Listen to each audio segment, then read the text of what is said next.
আজকে আমি আলুর চপ বানাচ্ছি।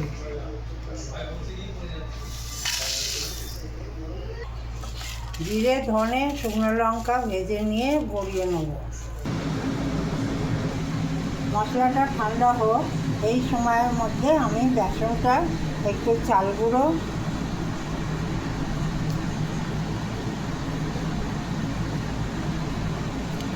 আর নুন দিয়ে গুলে রাখবো।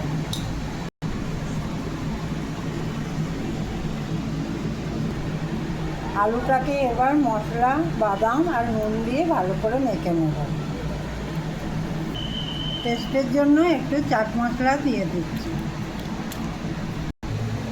তেল গরম করে নিয়েছি, একটু তেল বেসনটায় দিয়ে দেবো যাতে বড়াটা মুচমুচে হয়।